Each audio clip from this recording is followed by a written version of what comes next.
another episode of the Lone Recruiter Podcast. I'm your host, Brett Clemenson.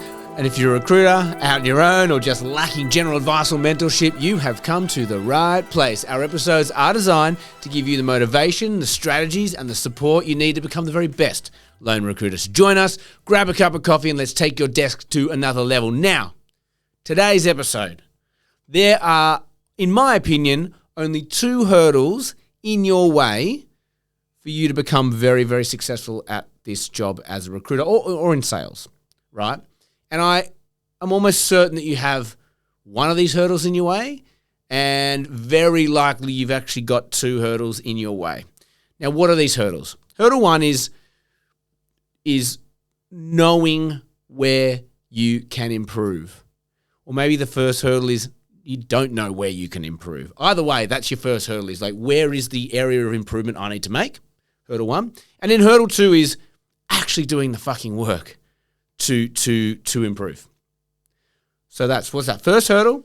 Where can I improve? Do you know it or not? Doesn't matter. That's still your first hurdle. And then your second hurdle is actually doing the work to improve. Now, this is a quick episode, but it's going to be a really, really important one. If you're glossing over going, oh, I don't think this is me, sit tight, hold on, 2 minutes. It might improve your life. Check this out. The good news is we can improve both of these hurdles. We can improve you out of sight in a matter of minutes, okay? So, hurdle one, where do you need to improve? Now, you might know where your deficits lie. You may know where your black spots are. You may know where you suck. You may know where you need to improve, right? But there's a good chance what you think is your area of improvement or need to improve on, there's a good chance there's actually a core consideration underneath that. So let me give you a great analogy or an example. You've got a headache. You go, ouch, I've got a headache. And if you leave it at that surface value, you say, okay, he's got a headache, let's go and fix that. No. Maybe you've got a core issue, and maybe that core issue is you've got a twinged neck, right? And the muscle here is causing a headache. Or maybe let's bring it back to sales. Maybe you think that your problem is you're not getting through enough sales calls every day. I'm not getting through enough BD calls, whatever you want to do it. Again, maybe you would take that a surface value and you'd go, okay, I'm not making enough calls. I need to make more calls. I'd go to the core of that and go, why are you not making more calls? Because there is a good chance that you're scared of cold calls. There's a good chance, right? So the core of your issue, behind the issue you think you have, there may be a core issue underneath of that. So why do I bring this up? Because I think a lot of people will say, okay, first hurdle, where do I need to improve? And you might think you know where you need to improve, but there's a good chance that you're talking about the symptom and not the core problem, right? So what I want you to do is write down two things. One, I want you to write down 2 or 3 areas you think you could improve that would vastly increase your skill set as a recruiter. If you have to press pause, do it. And then I want you to look at those areas of improvement and think, is that the issue, or is there something underneath that? Like, why? Ask yourself, why is that my issue? Why am I not making enough calls? Oh, it's because I really struggle to find the time of the day. Maybe I'm not prioritizing it. Maybe I'm subliminally putting it to the end of the day because I don't want to do it. Okay, I've got to fall in love with this process. You see where I'm going with it. So go through what you think your areas of improvement are. Maybe pick 2 or 3. That's fine. And I want you to do that whole, why am I not getting this done? Why is this a deficit? Why am I not good at this? Because just because I'm not good at it is not an answer. There's a reason. You've not put the work in or whatever. Now, within this first hurdle, once you've got that, now you look at that and go, I think I'm pretty clear on where my learnings can occur. I'm pretty sure I know where I need to improve. But I want you to put that aside and think, maybe you don't know. Who better to ask than a colleague, an ex-colleague, ex-manager, ex-friend, someone who you've worked with, who's worked with you in recruitment. I want you to text them now and say, hey, or call them, hey, I'm doing this exercise. I'd love to understand your thinking on where I might be able to improve myself. You've worked with me before. We've all got our strengths and weaknesses.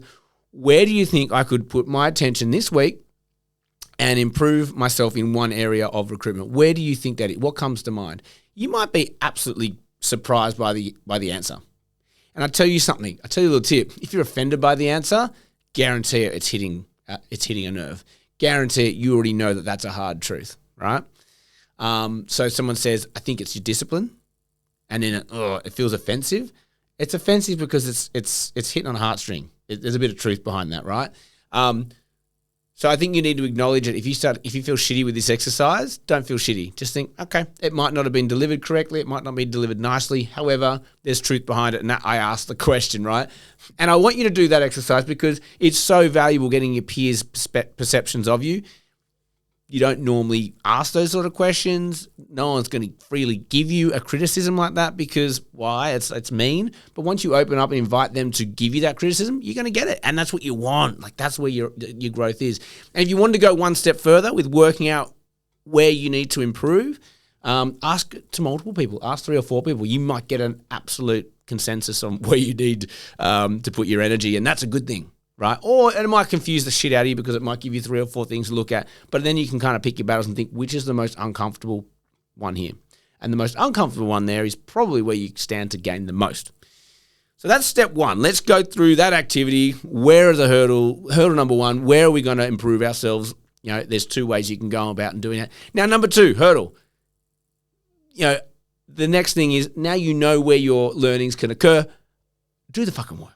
Right? You might know that this is where my deficit lies. You might know that I'm very much avoiding this. I know I need to put the work in there. I know that if I develop myself here, if I get this bit right, I'm going to go to the next level. So many people stop at that.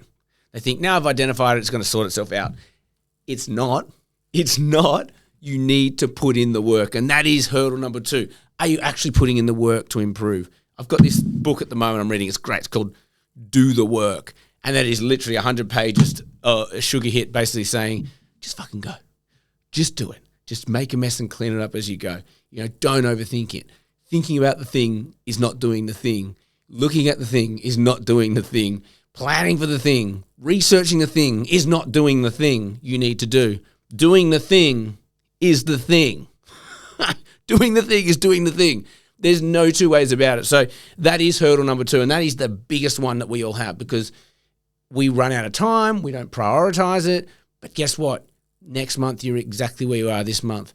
The following month, you're exactly where you are 2 months ago. You're not growing. You're not improving. You might have a slight few wins if you're not, but if you do not have that shift in mentality of, I'm going to fucking put in the work, I'm going to put in the effort to build up this skill set and improve on an area that my peers have identified I suck at, I've identified I'm not too good at, or I could improve on. I've also understand the core sort of problem underneath this symptom. But if you don't do the work, what's the point in doing all that stuff? So ask yourself now, am I going to do the work? If the answer is no, turn this episode off, go away, you're wasting your time. But if the answer is, you know what, I will put in the work, okay? Then work through this episode. Work out where you can improve, whether you're asking yourself the right questions or whether you're asking your peers and your colleagues, your ex-managers or friends where you can improve, and then make a plan. And it doesn't have to be big. It doesn't have to be big. You just go, every day, 30 minutes, I'm going to apply to developing that skill. Do that for 21 days straight. And I can guarantee you are going to improve out of sight. And that thing that is tough, that area you need to improve on, guess what? You're going to bloody improve on it. That's all I have time for you today. If you got anything out of today's episode, like, share, subscribe. I know it's cliche, but it really does help us grow. We're trying to grow our YouTube channel. We want you to follow that channel. We're getting to a level where we might be able to unlock some new features for you guys, which is what we want to be doing. We want to build this community. So commenting, sharing, it really does help. I can't stress that enough. As always, have an amazing day, and may all your deals and self-improvements, getting over your hurdles, come true.